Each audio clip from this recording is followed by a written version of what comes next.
여러분 안녕하십니까? 아투 초대석입니다. 아투 초대석 오늘은 미래통합당 유상범 의원 만나보겠습니다.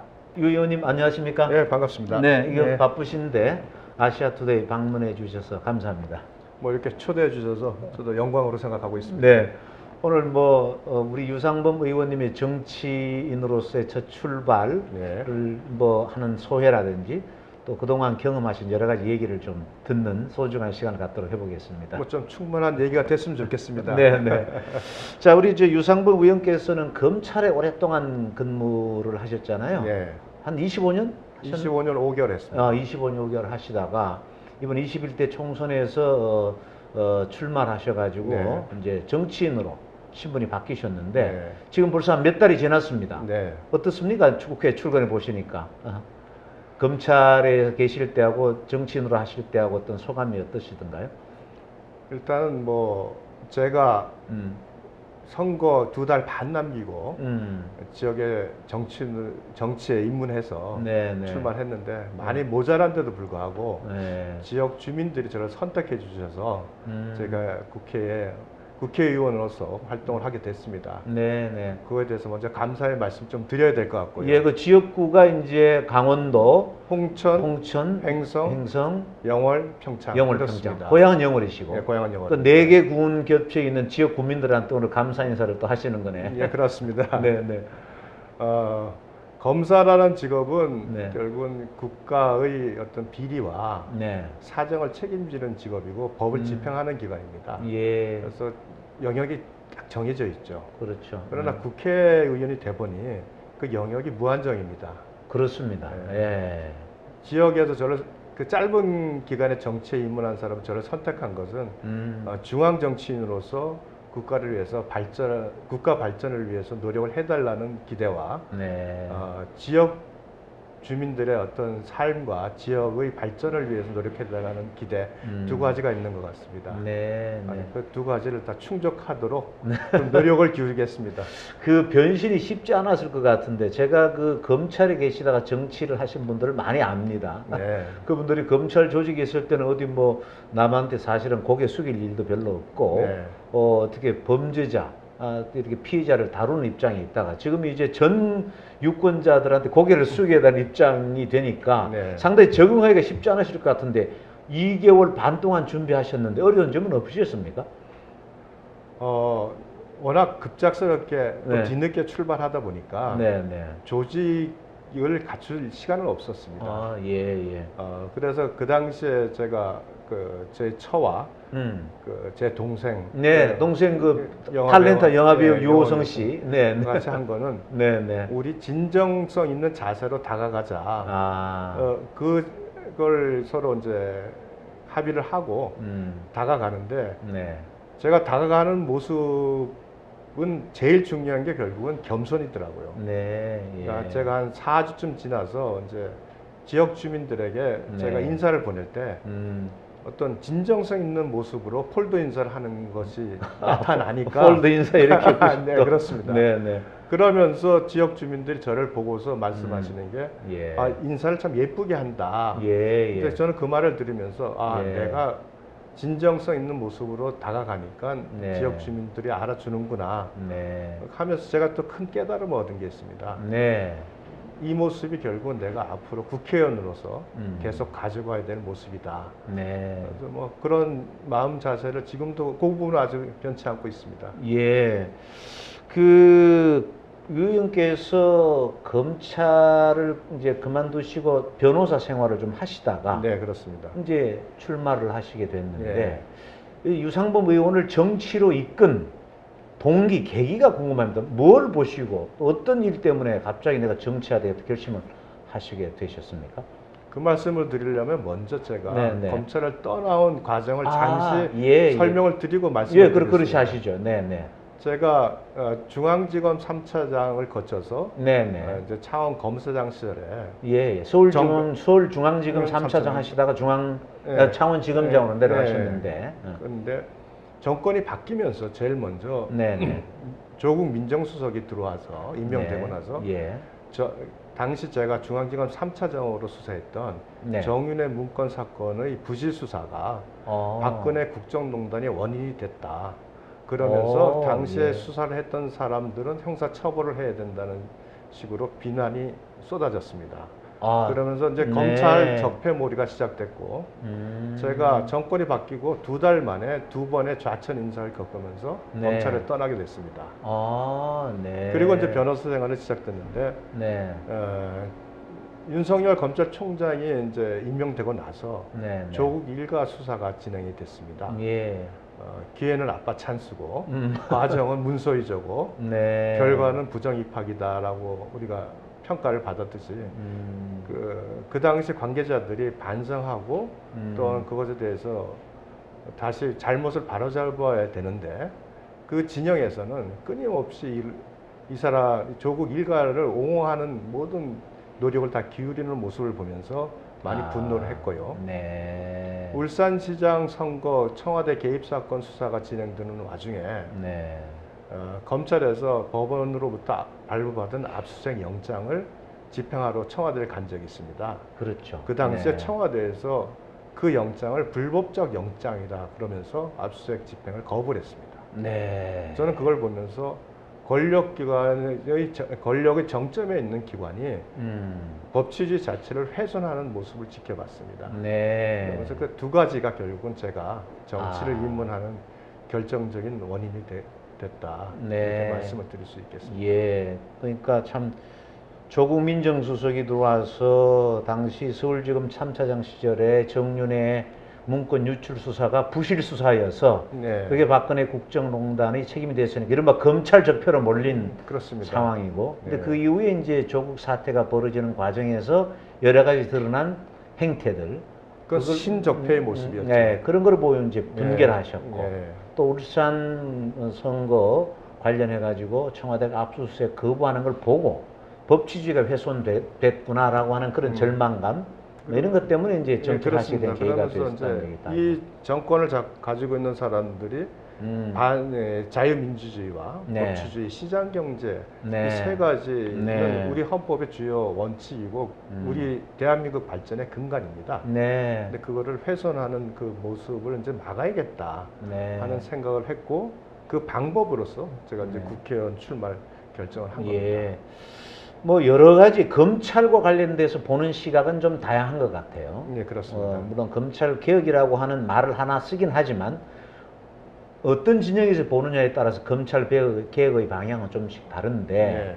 공통적으로 느끼는 것은 뭐냐면은 검찰이 좀 무소불위의 권력기관으로서 국민들의 생명과 재산을 지켜야 되는 검찰이 조금 권력의 하수인 노릇을 한다든지 또는 과도하게 국민 생활의 인권을 침해하는 이런 모습들은 정권을 떠나서 어떤 정권이든 좀 지적받아온 건 사실이거든요. 예. 예, 그런 측면에서 봤을 때 지금 현 정부가 얘기하는 검찰 개혁이라고 하는 것이 지향하는 지향점 이런 거하고 그하고는 어떤 관계가 있다고 생각하십니까?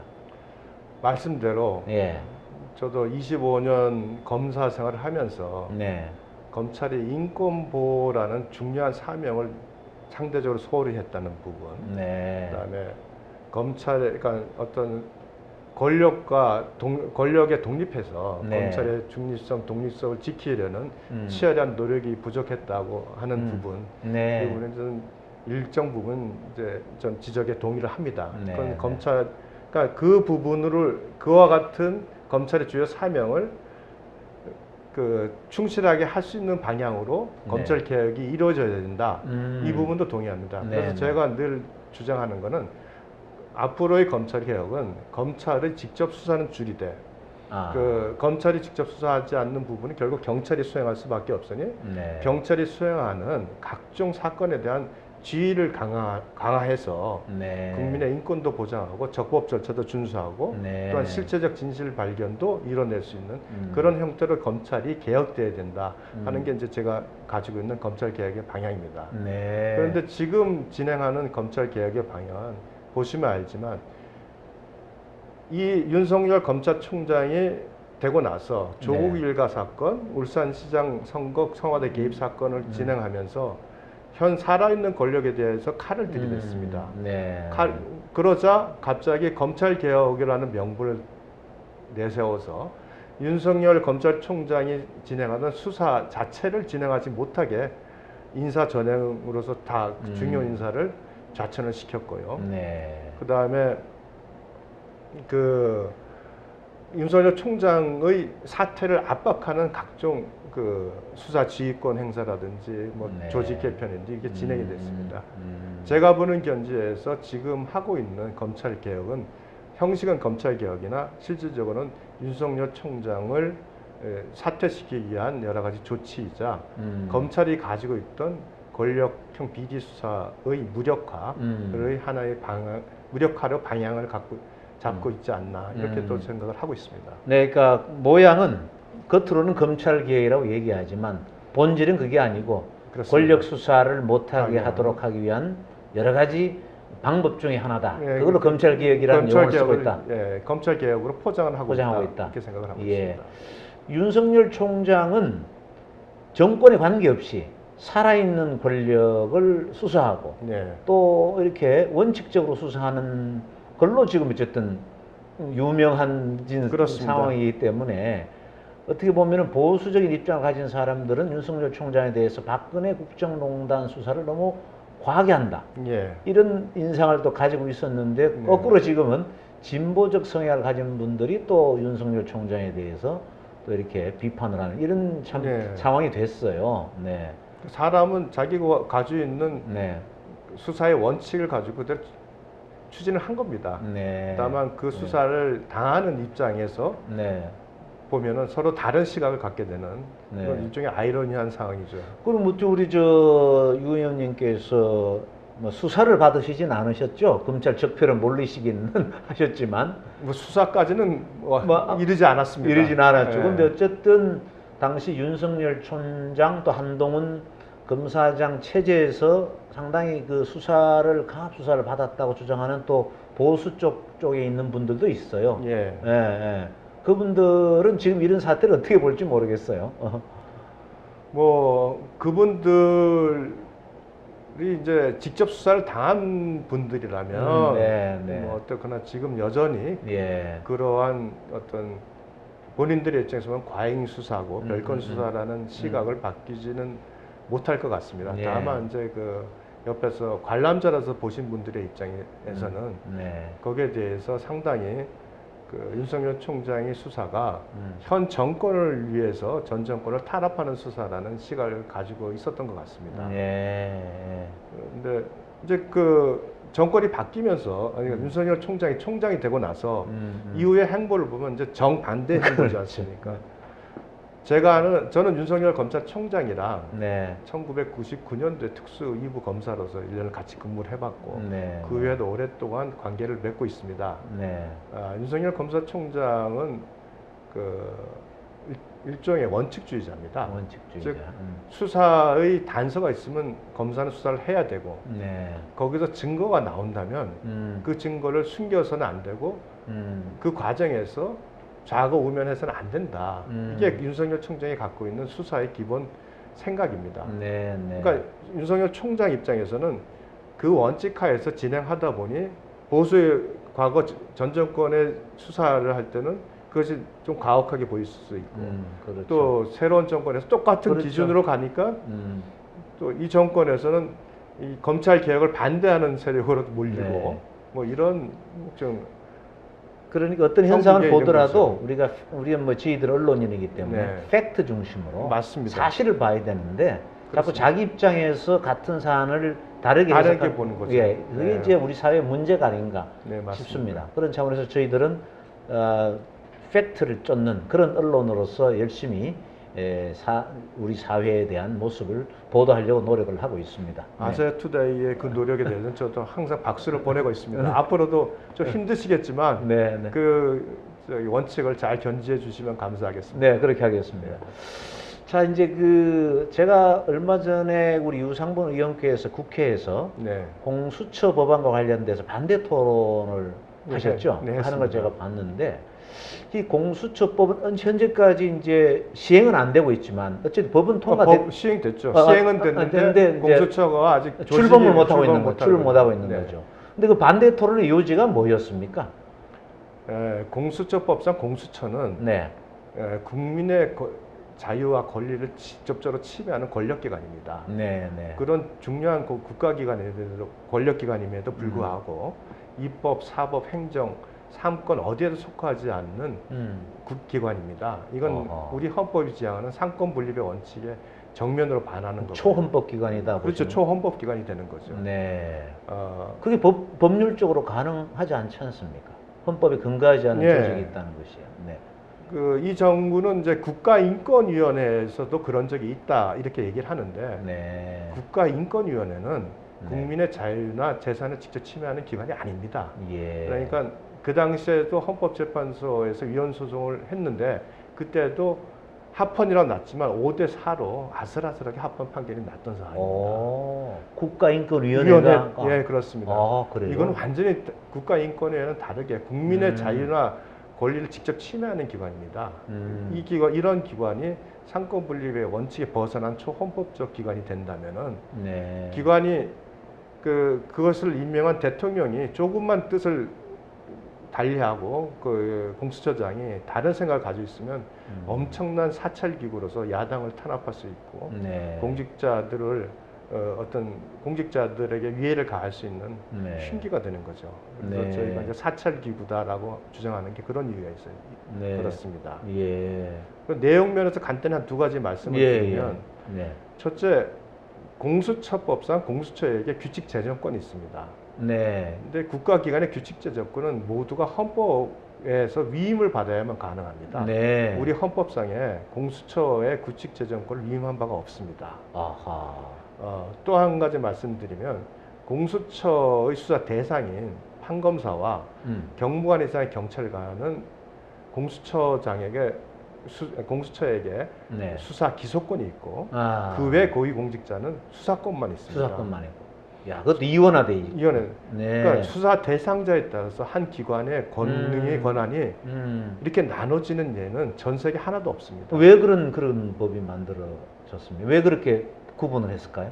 저도 잘 모르겠습니다만 아, 그건 네. 있을 수 없는 기구입니다. 아, 네. 그러니까 그건 우리가 말하는 사회적 신분에 따라서 네. 완전히 그 대상이 받는 그 권한의 차이를 준다는 것은 네. 신분에 의한 차별이고 평등의 원칙의 위반이죠. 네. 그럼 어떻게 지금 이거를 미래통합당에서는 대응을 하려고 합니까? 그래서 제가 이제 공수처 후보 추천 안 하는 걸로 현재는 대응을 하고 지금 있는데. 저희 당의 원칙은 음. 제가 당선자 신분에서 이제 공수처 위헌 소송을 제기한 바가 있습니다. 아, 위헌 소송을 예, 제기하셨군요. 5월 달에 제기하고 현재 그 헌법재판소에서 전원 합의의 심리가 들어가 있습니다. 네. 그래서 이 공수처가 발족할 때부터 위헌 논란이 워낙 컸고 네. 또 공수처가 통과될 때 패스트 트랙을 통해서 네. 사실은 그 야당의 입장이 반영 안 된 채 그냥 통과가 됐습니다. 네, 네. 그래서 위헌 소송에서 그러니까 헌법재판소에서 결정이 났을 때 그 결정이 그렇다면 그 논란을 없앨 수 있는 최소한의 논란을 없앤 최소한의 그 판단이다. 그래서 위헌 소송 그 결정을 하고 나서 네. 공수처에 대한 논의를 하자. 이게 이제 저희 당의 기본 입장입니다. 네. 그럼 지금 어떻게 보면 공수처 출범하는 게 상당 기간 늦어질 수밖에 없겠는데요?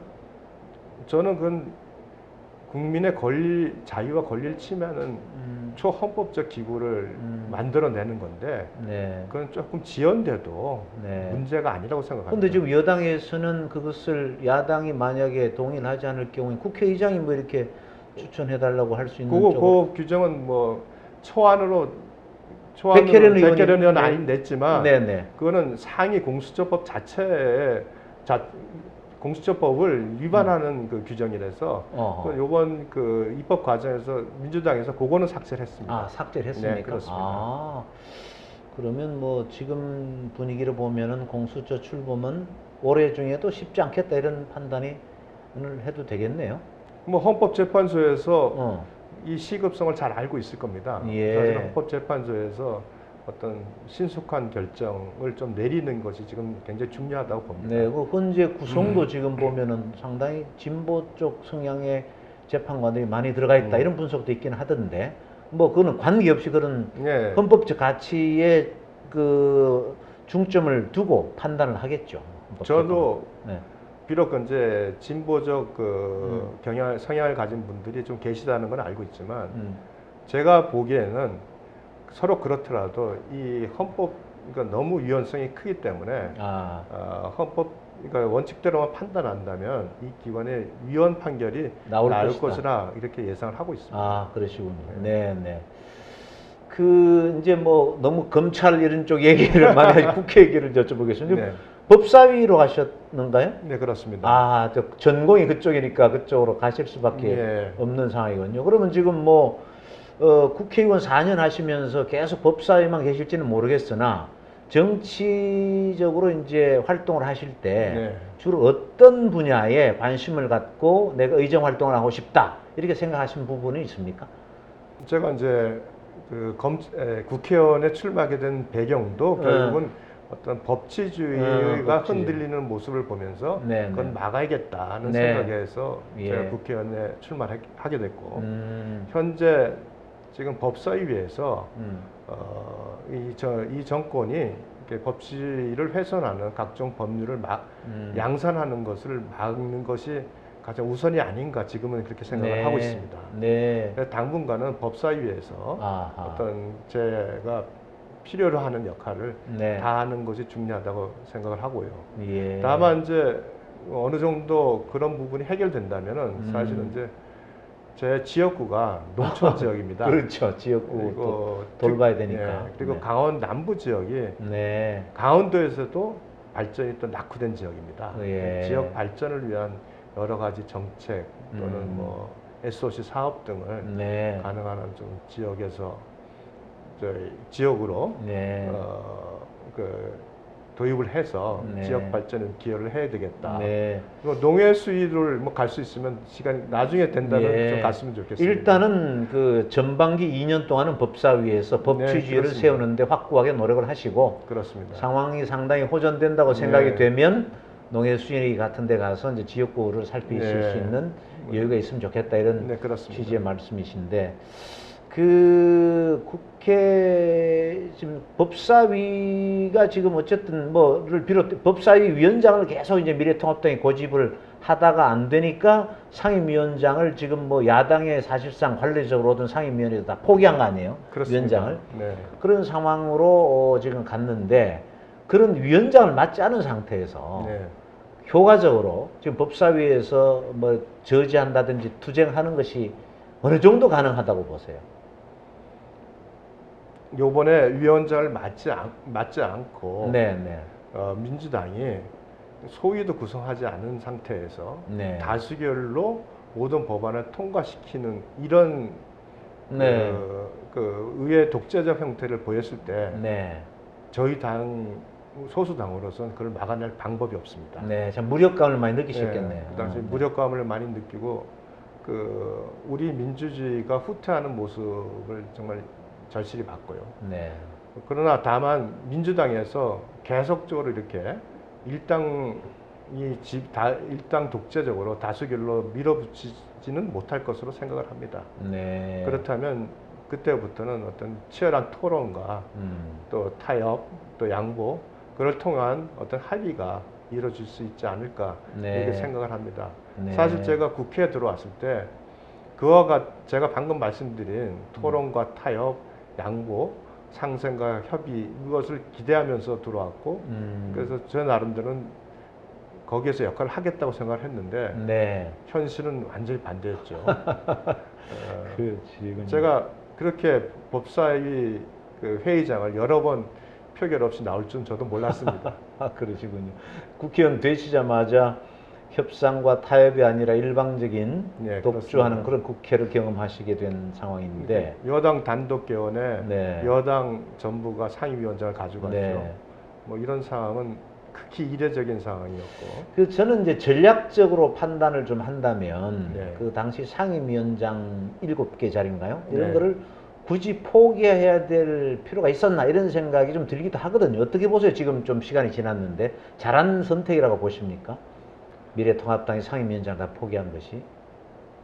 그때는 그렇게밖에 선택을 할 수 없었습니다. 저희 네. 당 입장에서는. 예. 민주당에서 국회 개헌은 협의에 의한 국회 개헌이라는 것을 일방적으로 무시하고 단독 개헌을 진행했고요. 단독으로 국회의장, 부의장을 선출했습니다. 예. 그러다가 관례적으로 관례적으로 법사위원장을 야당에게 주었던 그 관행을 일방적으로 무시하고 제일 중요한 7개 그 상임위원장을 일방적으로 자기들이 여당으로 임명했습니다. 그러니까 나머지 상임위원장을 받느냐 안 받느냐의 문제는 사실은 뭐 전략적으로 보면은 어느 게 받는 게 더 좋을 수도 있었습니다만 그것이 그 당시에는 여당에서 그 7개 상임위원장을 시혜적으로 줄 테니 받아가라는 입장이었지 네. 국정의 동반자로서 인정하는 것이 아니었습니다. 네. 그래서 저희들도 그렇다면은 우리가 국정의 실패에 대해서 그로 인해서 책임을 지는 것보다는 저들에게 모든 너희들이 권한과 책임을 다 가져가고 한번 국정을 운영해봐라. 네. 대신 우리는 철저하게 국회 내에서 비판하며 싸우겠다. 그것이 현재 그 당시에 당 내부에서 형성된 기류였고, 네. 뭐 앞으로 우리 이 선택이 잘 된 건지 안 된 것인지 좀 더 시간이 필요할 것 같습니다만, 네. 네. 그러나 국민들이 지금 국회 내에서 20대와 달리 국회 내에서 치열하게 토론하고 싸우는 모습에 대해서는 상당 부분 지금 박수를 치고 또 저희를 지지해주고 있다 이렇게 생각을 하고 있습니다. 네. 뭐 여론조사 결과 어쨌든 미래통합당이 처음으로 박근혜 대통령 탄핵 이후에 처음으로 앞서는 네. 그런 결과가 나온 걸 보면 어쨌든 그것도 원내 전략으로서 성공했다고 또 볼 수도 있을 수도 있겠습니다. 어쨌든 여당이 독주하는 모습을 자연스럽게 노출을 하도록 어떻게 보면은 돼버린 네. 상황이 돼버린 거니까. 이번에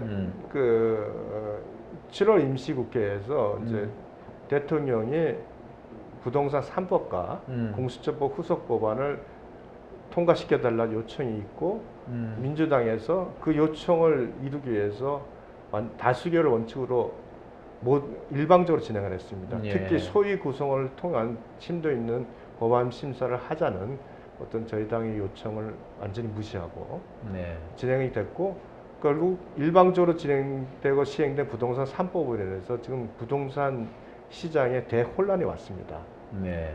결국 그런 모습 속에서 일당의 일방적인 국정 운영이 갖고 있는 폐해가 여실히 드러났고 사실 의회 독재의 모습도 드러나면서 국민들이 많이 이제 민주당에게 등을 돌렸지 않나 생각을 합니다. 네. 지금 미래통합당은 그러면 좀 잘하고 있습니까? 어떻습니까? 다 해보시니까 지금 한 몇 개월 되셨죠? 당내에 들어가셨으니까. 제가 당선이 되고 나서 네. 이제 5월부터 사실상 네. 여기 이 당에서 여러 가지 활동을 하고 있는데 네. 처음에 제가 봤던 당의 모습은 굉장히 혼란스러웠습니다. 예. 리더가 없고 각자 의견이 다르고 하는 모습을 보였는데 조영 원내대표께서 이제 그 선출이 되시고 뒤이어서 김종인 비대위원장이 들어오시면서 당이 신속하게 안착을 해가고 있다 이렇게 생각을 네. 하고 있습니다. 네. 그리고 주요 현안에 대해서 저희들이 아젠다를 선점하는 경우도 많아지고 또한 원내투쟁이라는 원내에서의 투쟁을 통해서 국민들에게 저희들이 호소할 수 있는 기회를 많이 가짐으로써 당이 많이 바뀌었다는 모습도 국민들에게 평가를 받고 있고 네. 뭐 어떤 이런 여러 과정을 통해서 당이 이제 단합이 되고 있습니다. 네. 과거에는 당에서 의총에서 한 결정이 뭐 많이 어떤 토론이 있다가도 마음에 안 들면은 밖에 나와서 다른 얘기를 함으로써 당내 결정을 약화시키는 경우가 많았는데 아하. 최근에 그런 모습들은 전혀 없지 않습니까? 네, 네. 내부에서는 치열하게 토론하지만 결정이 나면 완보이스로 국민들에게 메시지를 전달하는 노력도 많이 네. 그런 노력을 기울이고 있고 또한 어떤 지난번 수해 현장에서 네. 국회의원과 보좌관들이 일심동체가 돼서 봉사활동을 했습니다. 네. 그 당시 저희들이 지역 주민에게도 알리지도 않고 봉사활동을 하면서 지역 주민들이 처음에는 우리가 누군지를 몰랐습니다. 아하. 그런데 열심히 일하면서 이제 지역 주민들이 물어보니까 통합당 국회의원이고 보좌관이라고 하면서 그분들도 이제 저희들의 봉사활동의 진정성을 인정해줬고요. 네. 이러한 형태로 당의 모습들이 굉장히 그 긍정적인 형태로 바뀌어가고 있고 네. 이제 앞으로 저희들이 중요한 서울시장, 부산시장 후보와 대선 후보를 잘 만들어낸다면 이제 수권 정당화의 모습을 완벽히 갖추지 않을까 네. 이렇게 기대를 하고 있습니다.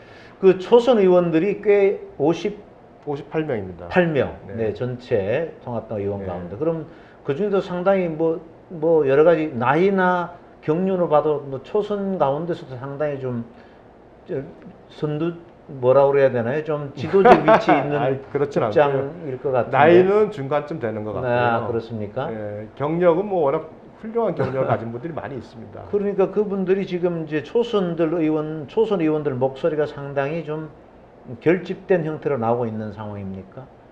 뭐 중요한 부분에 있어서는 초선 의원들의 목소리들이 네. 적극적으로 이제 표출되고 있는 상황이고요. 네. 그다음 지도부에서도 초선 의원들의 목소리에 대해서 굉장히 경청하고. 예, 경청하고 중요하게 받아들여지고 있습니다. 네. 그래서 뭐 아까 말씀드린 네. 어떤 저희가 상임위원장의 포기를 하는 과정에서도 네. 초선 의원들의 목소리가 중요한 역할을 했고요. 네. 앞으로 뭐 계속적으로 그런 어떤 긍정적인 형태의 어떤 네. 초선 의원들의 역할이 많이 예상이 되고 네. 있습니다.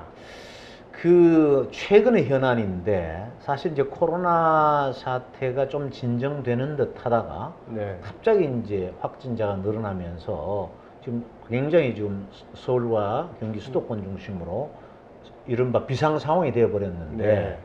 공교롭게도 8월 15일 날 광화문에서 일어났던 뭐 여러 가지 행사가 네. 무슨 확산의 계기가 된 것처럼 이렇게 돼 있는 상황이에요. 네. 그게 이제 그 집회 자체가 이제 보수적 성향을 가진 분들이 네, 모이다 보니까 그렇습니다. 물론 당과는 관계가 없는 집회긴 네, 하지만 전혀 관계 없습니다. 관계없는 집회긴 하는데 근데 이 부분에 대해서 여러 가지 어쨌든 그 뭐라 그럴까요? 미래통합당에 대해서 좀 압박하거나 뭐 이런 목소리들이 있잖아요. 네, 그 지금 부분에 대해서는 어떻게 생각을 하세요?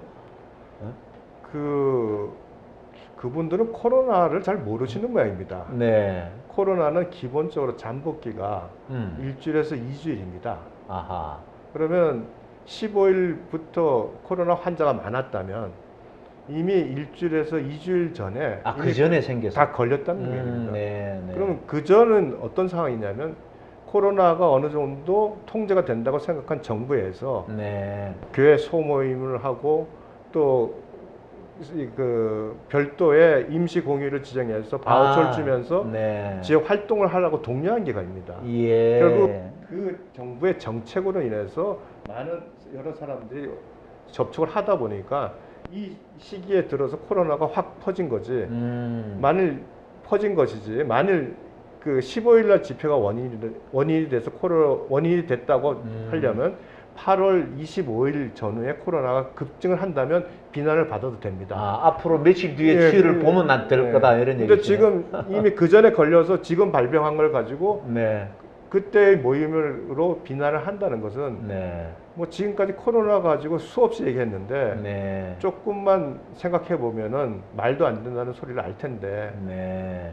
저는 아마 이것은 현 집권당이 갖고 있는 위기의식의 네.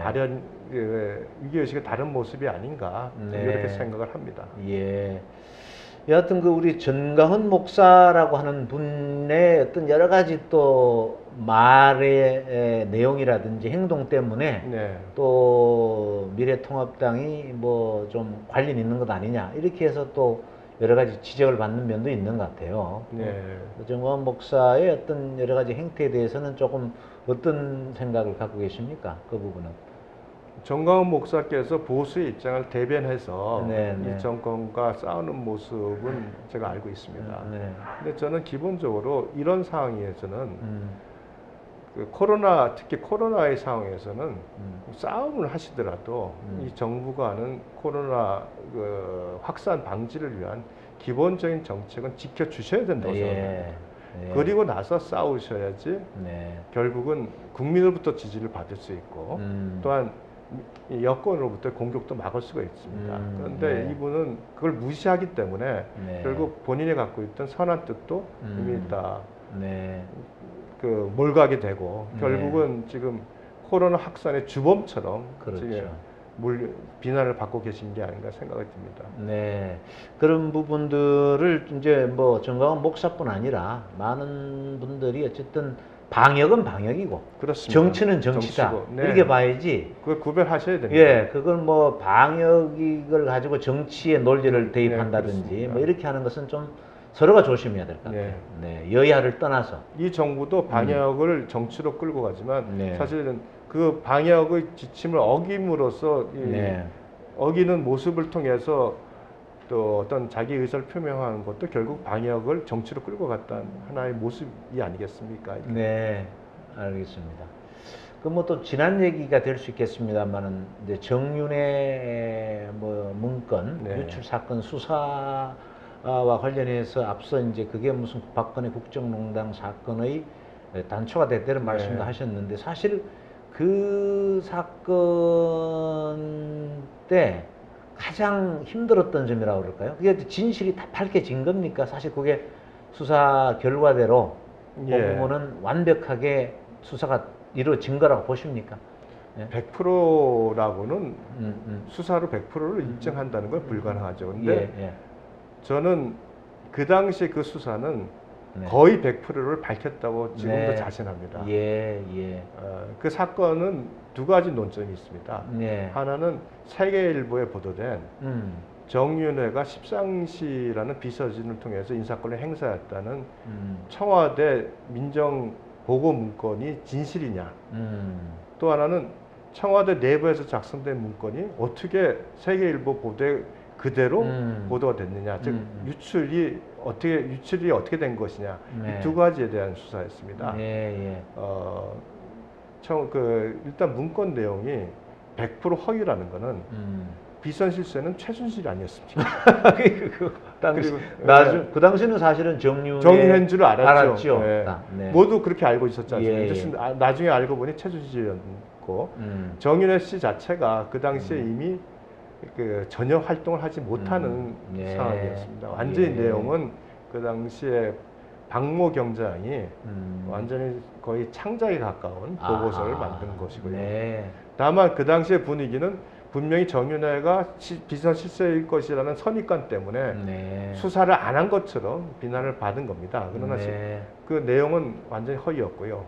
유출 경위는 뭐 운이 좋게도 사실은 언론의 유출 경위를 다 밝혔습니다. 그러니까 결과적으로 나중에 보니 그 문건 내용이 허위라 그랬더니 그건 수사를 안 한 것처럼 얘기를 하시고 유출 경위만 수사했다 이런 비난이 있었습니다만 저는 지금도 그 수사에 대해서는 자부합니다. 그렇군요.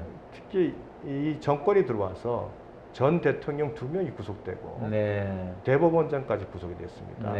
이러한 상황에서 만일 그 당시 사건 수사를 하면서 제가 어떤 최순실 관련된 부분을 의도적으로 숨겼다든지 만일 그렇게 했다면은 제가 국회의원에 출마할 수가 있었겠습니까? 아마 수사를 받아가지고 저도 고생을 굉장히 했을 겁니다. 그랬겠네요.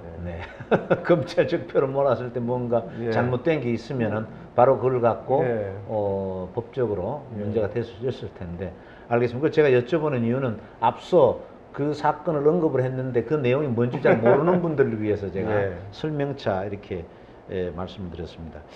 자, 검찰 생활 하시다가 정치인 변신하신 거 지금 뭐 잘했다고 보십니까? 뭐 어쨌든 당선이 되셨으니까 결과는 좋습니다만. 가정적으로는 잘했다고 말씀을 못 드리겠습니다. 가정적으로는. 저는 이제 국회의원 활동이 어느 정도 그 타이트하고 힘든 줄 몰랐는데 네, 네. 와 보니까 주중에는 그 그렇죠. 약정 현안들에 대해서 계속 정신없이 돌아가고 주말은 또 지역 활동을 하다 보니까 네. 제가 거의 뭐 가정 생활을 거의 못 하고 있습니다. 지역구도 워낙 넓잖아요. 넓고요. 예. 아유, 네. 4개 군이 그렇습니다. 뭐 서울에 뭐 8배? 9배입니다. 9배. 네. 그 어떻게 다 다니십니까? 그 넓은 지역. 그러니까 넓다 보니까 음. 한 번 주말에 내려가서 4군데 들릴 수가 없고요. 아. 주말에 한 군데씩을 들립니다. 그러니까 저 나름대로는 매주 내려가는데 한 달에 한 번 정도 갈 수 있겠군요. 그러니까 각 지역을 한 달에 한 번 가는 네, 거죠. 그러니까 네. 뭐 상대적으로 조금 소홀하다는 그런 말씀도 좀 듣고 네. 그렇긴 한데 노력하고 있다는 점을 좀 알아주셨으면 감사하겠습니다. 고향 영월이신데 네, 그 그렇습니다. 지역구가 이제 다양한 같은 강원도지만은 약간 좀 다르잖아요. 관심권도 다르고. 그렇습니다. 네, 뭐 관광을 중심으로 하는 그런 지역도 있을 예. 수 있고 또 농업을 기반으로 하는 예. 데 있을 수도 있고 한데 어떻게 그 4개 지역구 뭐 다 파악을 하시겠지만은 가장 큰 현안이 어떤 문제가 있습니까 지금? 해결해야 되는 문제가. 기본적으로 4개 지역과 모두 농촌 지역입니다. 네, 그러니까 네. 농촌 지역으로 인해서 발생하는 고령화 문제, 인력 부족 문제 이건 다 공통되고요. 네. 다만 이제 각 지역마다 주요 현안이라면 이제 홍천 같은 경우는 대한민국에서 유일하게 철도가 없는 지역입니다. 철도가 없습니까? 예. 아, 철도가 그래요? 지나가지 않는 지역입니다. 그래서 그런 동네가 있군요. 예. 네. 용문 홍천 철도를 설치해야 된다는 것이 지역 주민들의 수십 년 된 수건이고 용문역에서 연결돼 있는 연결되는 용문 연결을 홍천까지 이어가서 철도를 연결해 달라는 그건 것이 그 무슨 선입니까? 그거는? 용문 홍천 용문 홍천 철도입니다. 네, 네, 네. 그 부분이 지역 수건 사업인데 굉장히 지금 어려움을 겪고 있고요. 예. 그다음에 그 국토해양부로 가셔야 됩니다. 국토해양으로 가셔야 되는데. 그리고 영월 같은 경우에는 그 낙후된 지역 발전을 위한 네. 그러니까 제천에서 영월 그리고 그 이어서 삼척까지 네. 고속도로를 좀 설치함으로써 네. 지역 발전을 어떤 계기가 되고 싶어 하고 있습니다. 그래서 그 지역 동서고속도로 설치 그게 주요 현안이고 네. 횡성 같은 경우는 원주를 위한 취수장으로 인해서 횡성의 많은 지역이 상수원 보호구역으로 개발 제한이 되고 있습니다. 그래서 그거를 해제하면서 원주의 그 상수원도 제대로 유지되게 하는 그 방안을 지금 강구 중에 있고 입법적으로 해결할 예정입니다. 네. 평창의 경우에는 이제 2018년 동계올림픽 이후에 평창의 그 올림픽 유산을 후대에 남기기 위한 이제 올림픽 테마파크 조성 사업이 주요 현안입니다. 예. 그 시설들이 많이 철거했다고 많이 철거됐습니다. 네. 근데 지금 가면은 평창에서 올림픽을 치렀는지도 모를 정도로 제대로 관리가 안 됐습니다. 그렇죠. 아시다시피 대한민국에서 동계올림픽이 다시 열릴 가능성은 없습니다. 그렇죠. 그렇다면 결국 우리 후대에 큰 역사가 돼야 되는데 그 부분에 대한 좀 인식이 부족하지 않는가 싶어서 그 지역 주민들과 같이 어떤 그 올림픽 테마파크 조성을 통해서 역사적 기념물을 만들기 위한 노력을 좀 기울이고 있습니다. 네. 그 앞서도 잠깐 언급을 했습니다만은 우리 유상범 의원 그러면은 우리가 그 배우 유호성 씨의 형이다 이렇게 이제 수식어가 많이 붙는데 어떻게 뵈니까 좀 닮은 것 같지는 않으시네. 키 크신 거는 비슷하신데. 예, 키는 제가 조금 큽니다. 그래요? 네. 외모는 저는 그 아버님 쪽을 좀 닮아서 좀 선이 곱고. 그래요? 동생은 그 외가 쪽 선이 국습니다. 그럼 상당히 좀 강하고 이미지인데. 그런 차이가 있습니다. 예, 이번 선거 때 상당히 동생 도움을 많이 받으신 것 같은데요. 예, 뭐 제가 선거에 그러니까 2달 반의 짧은 기간을 남기고 선거에 출마한 것도 어떤 동생이 옆에서 도와준 덕분이고요. 그를 통해서 제 인지도를 많이 올린 것은 분명한 사실이고 1등 공신입니다. 네.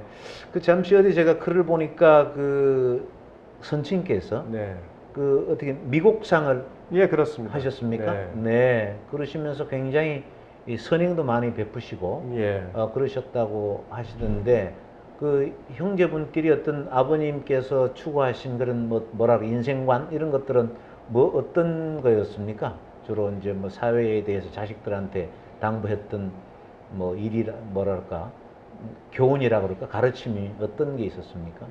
제 부모님이 제가 검사가 되면서 네. 그 전에 저한테 요청하신 게 딱 두 가지 말씀이 있습니다. 예, 예. 하나는 부정한 돈을 받지 마라. 아하, 네. 하나는 억울한 사람은 반드시 도와줘라. 예. 근데 그게 이제 우리 부모님의 삶의 하나의 형태였던 것 같습니다. 네. 예. 특히 이제 당신들보다 약자에 대해서는 어쨌든 도와주려고 많은 노력을 기울이셨고, 이제 그와 같은 그 부모님의 그 모습을 저희들이 지켜보면서 나름대로 제가 어떤 위치에 서든지 남을 그러니까 약자를 좀 배려해야 한다는 그 노력은 지속적으로 기울여왔던 것 같고요. 네. 동생도 그런 점에 있어서 뭐 저 형제들이 다 그런 점에 있어서는 다 어떤 가치관을 공유하는 것 같습니다. 나름대로 깨끗하고 정의롭고 뭐 이런 예. 이미지로 좀 각인되고 싶으신 그런 게 있고. 예. 자, 그러면 이제 정치인 유상범 하면 이제 국민들에게 어떻게 기억되고 싶은, 어떻게 이렇게 보여주고 싶은 정치인으로 활동을 하고 싶으십니까? 네. 첫째는 한결같은 정치인이다 하는 말을 네. 듣고 싶습니다. 네. 2달 반 전에, 그러니까 선거 2달 반 전에 제가 출마를 하면서 표를 달라고 부탁을 하면서 폴더 인사를 했습니다. 네. 저는 그 과정에서 겸손해야만 국민들의 마음을 산다는 것을 배웠습니다. 예. 그러니까 그때 그 겸손했던 모습 그대로 제가 국회의원 생활을 하는 동안은 계속 유지하는 네. 그 같은 모습을 보여주고 싶은 생각을 가지고 있고요. 네. 두 번째로는 약속을 지키는 네. 정치인이다 하는 말씀을 듣고 싶습니다. 그것이 어떤 형태로든지 뭐 선거 공약으로든지 아니면 예. 다른 형태로든지 제가 국민들에게 약속을 드렸다면 반드시 지킨다. 네. 저 약속은 믿을 수 있다. 이런 정치인으로서 기억이 되고 싶습니다. 이 두 네. 가지 기억이 된다면 네. 뭐 지역 주민들께서는 그래도 잘 뽑았다 하지 네. 않겠습니까? 네. 알겠습니다. 우리 유인께서 초심을 잃지 않고 네. 훌륭한 정치인으로 오랫동안 좋은 의정 활동하는 것을 기대를 하겠습니다. 고맙습니다. 네. 네. 자, 이제 마지막으로 우리 그 아시아 투데이 독자들에게 인사 말씀 하시는 걸로 오늘의 인터뷰를 마치도록 하겠습니다. 예, 네. 카메라를 보시고. 네. 아시아 투데이 독자 여러분, 15년의 세월 동안 보수의 정론지로서 역할을 다했습니다. 여러분께서 지지해 주신다면 아시아 투데이가 더욱 발전할 것입니다. 저도 함께 후원하고 지지하겠습니다. 감사합니다. 네.